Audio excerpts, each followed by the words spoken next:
Shalom à tous, j'espère que vous allez bien, que vous portez bien, moi ça va super. Bienvenue dans cette nouvelle vidéo sur l'étude des fêtes de l'Éternel de Lévitique chapitre 23 concernant les fêtes de l'automne. Dans la précédente vidéo, j'ai parlé que en relisant Matthieu 24, qui est l'Apocalypse des évangiles, j'ai pu comprendre la chronologie concernant le retour de Yeshua. Bien évidemment, je ne donne pas de date du retour de notre Seigneur et Maître Yeshua. Cependant, j'ai pu comprendre la chronologie concernant les fêtes de l'automne qui concernent et qui prophétisent le retour de Yeshua. J'ai dit effectivement qu'en lisant Matthieu 24, le peuple juif et la terre d'Israël, avant même que Yeshua revienne, est persécuté par les nations aux alentours. Et au moment où Yeshua revient, à Yom Teruah, voilà, parce que ça annonce son retour, nous voyons que le peuple juif reconnaît celui qu'ils ont percé et les nations aux alentours se lamentent à cause de lui. Maintenant, nous allons nous intéresser à la deuxième fête de l'automne qui est Yom Kippourim, la fête du grand pardon, la fête des expiations. Alors je vous invite réellement à prendre le temps d'écouter correctement cette vidéo au calme et que vraiment l'Esprit du Seigneur, d'Adonai, vous éclaircisse là-dessus, parce qu'il y a deux parties très importantes. Nous continuons. Alors, la fête de Yom Kippourim provient du mot Kippour, qui veut dire en hébreu expiation ou rachat. Et ce mot Kippour provient du mot kafar, qui veut dire couvrir, faire une expiation, ou voire même une réconciliation. Et vous allez comprendre pourquoi je dis ce mot réconciliation. Je continue. Cette fête, nous la retrouvons dans Lévitique chapitre 23, versets 26 à 32, où il est écrit « L'Éternel Jéhovah parla à Moïse et dit « Le 10e jour de ce 7e mois, ce sera le jour des expiations. Vous aurez une sainte convocation, vous humilierez vos âmes, et vous offrirez à Jéhovah des sacrifices consumés par le feu. Vous ne ferez aucun ouvrage ce jour-là, car c'est le jour des expiations, où doit être faite pour vous l'expiation devant Jéhovah, votre Dieu. Toute personne qui ne s'humiliera pas ce jour-là sera retranchée de son peuple. Toute personne qui fera ce jour-là un ouvrage quelconque, je la détruirai du milieu de son peuple. Vous ne ferez aucun ouvrage, c'est une loi perpétuelle pour vos descendants, dans tous les lieux où vous habiterez. Ce sera pour vous un Shabbat, un jour de repos, et vous humilierez vos âmes dès le soir du 9e jour jusqu'au soir suivant. Vous célébrerez votre Shabbat. Alors, première explication, notamment de cette fête. Ce jour-là, les Hébreux ou les Israélites sont dans l'obligation d'humilier leurs âmes. Ça a été répété plusieurs fois à l'instant. Le grand sacrificateur, qui se dit en hébreu Kohen Agadol, qui est Aaron, ou à Aaron en français, le frère de Moïse, devait ce jour précis uniquement, et je dis bien uniquement, entrer dans le lieu très saint que l'on appelle le Saint des Saints, pour apporter le sang au-delà du voile. Deux boucs étaient choisis, l'un pour le désert offert à Azazel et l'autre pour l'expiation des péchés volontaires de tout le peuple. Alors, Lévitique chapitre 16 explique tout le cérémonial. En aucun cas, quelqu'un d'autre devait entrer dans le Saint des Saints. La mort immédiate était le châtiment.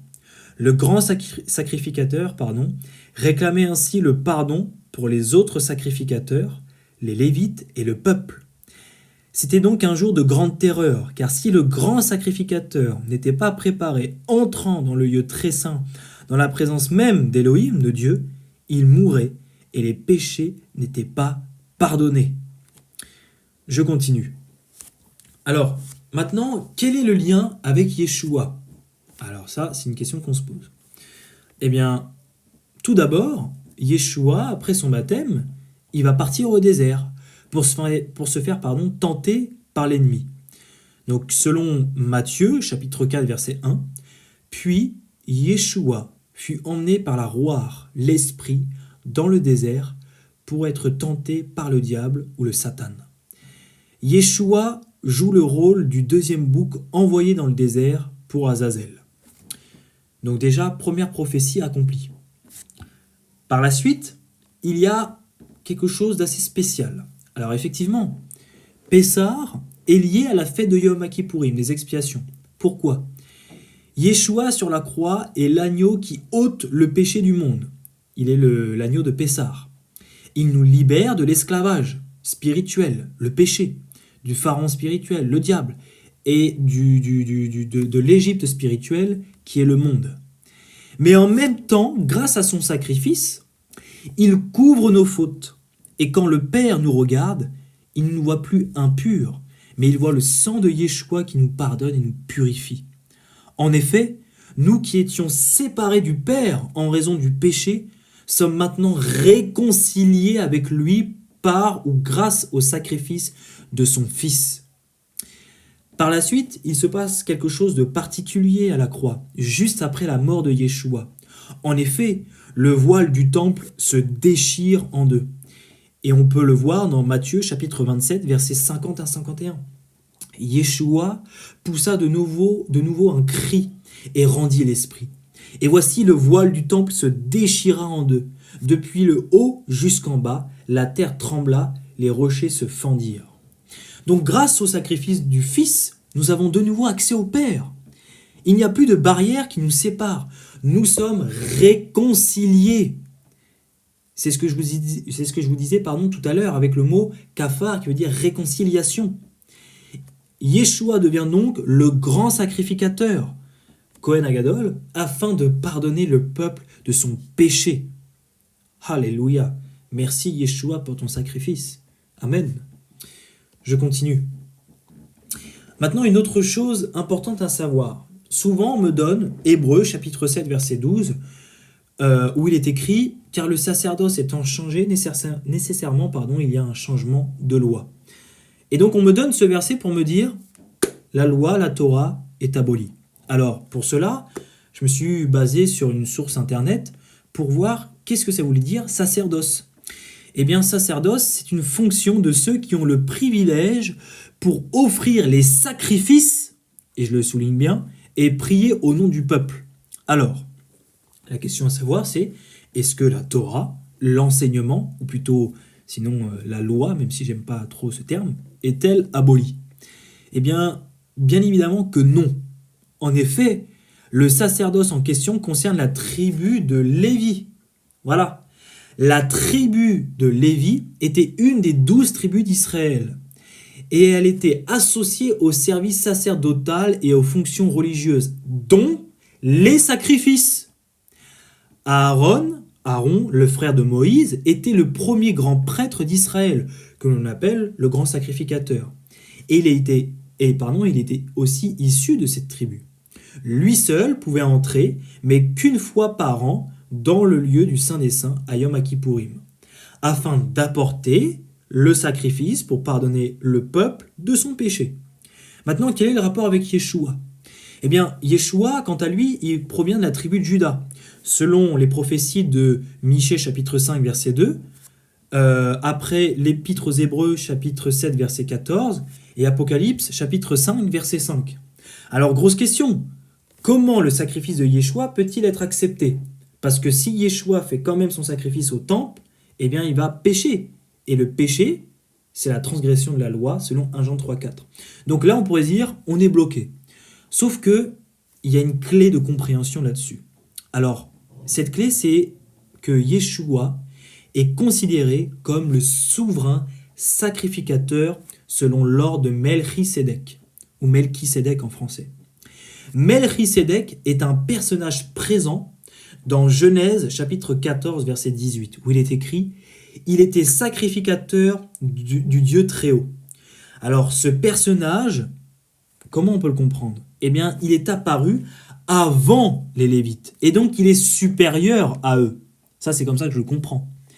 Si Yeshua est considéré comme souverain sacrificateur selon l'ordre de Melchisédek, alors il est au-dessus des Lévites, et son sacrifice est donc accepté. Il y a donc changement de loi uniquement là-dessus, mais il n'y a pas d'abolition de la Torah, de l'enseignement divin. J'espère que vous avez pu comprendre là-dessus ce que je voulais dire. Je continue. Maintenant, d'une manière prophétique, nous avons vu toute la première partie sur qu'est-ce que c'était, qu'est-ce que Yeshua a accompli, mais d'une manière prophétique, qu'est-ce que ça représente? Alors, c'est la deuxième partie. Lors de son retour, on y voit une guerre qui se prépare. Cette guerre est à Yom Kippourim.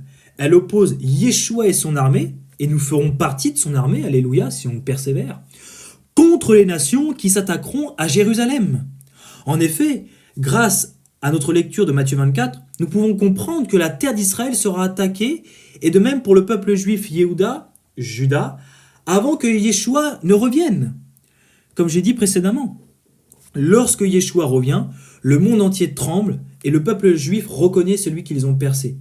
Et à ce moment-là, il dépose par la suite ses pieds au mont des Oliviers pour détruire les nations qui s'attaquent à Jérusalem et au peuple juif avec son armée. Donc en gros, Yeshua sauvera la terre d'Israël et le peuple juif à Yom Kippourim. Ah, incroyable. Donc pour toutes les personnes, j'ouvre une parenthèse, qui détestent les Juifs, qui détestent la terre d'Israël, bon, il est temps de se repentir. Je ne dis pas qu'il faut être pro-Netanyahou, mais voilà, faites attention. Je continue. Ce qui se fera dans le futur, je vous invite à mettre sur pause cette vidéo pour lire les 3 passages de Zacharie, de Actes et de Apocalypse 19. Je continue. Maintenant, comment célébrer la fête de Yom Kippourim? Eh bien, il faut sonner du chauffard, car c'est une convocation solennelle. Jeûner et ne pas travailler, parce que c'est un ordre. Demander pardon à ceux qu'on a offensés. Demander pardon à Elohim pour nos péchés, et je vous invite à relire Daniel chapitre 9. Et enfin, lire les passages qui correspondent à cette fête. Je continue. Donc, quelques rappels, parce qu'il y a eu beaucoup de choses qui ont été dites. Yom Kippourim est un jour de convocation solennelle, où on ne travaille pas, où on sonne du chauffard, et on jeûne, et on demande pardon. 2 boucs étaient offerts, un pour Azazel et l'autre pour le pardon des péchés. Le grand sacrificateur doit apporter le sang dans le lieu du Saint des Saints qu'une fois par an, notamment à Yom Kippourim. De manière prophétique, Yeshua est le bouc d'Azazel. Yeshua nous donne accès directement au Père par son sacrifice. Yeshua est le grand sacrificateur selon l'ordre de Melchisédek. Et enfin, Yom Kippourim représente la guerre contre les nations qui s'attaquent à Jérusalem et le peuple juif, et que Yeshua détruira avec son armée lors de son retour. Pour cela, je me suis basé sur quelques références bibliques, voire même beaucoup, et je vous invite à les relire. Shalom et à bientôt, si Yah le permet.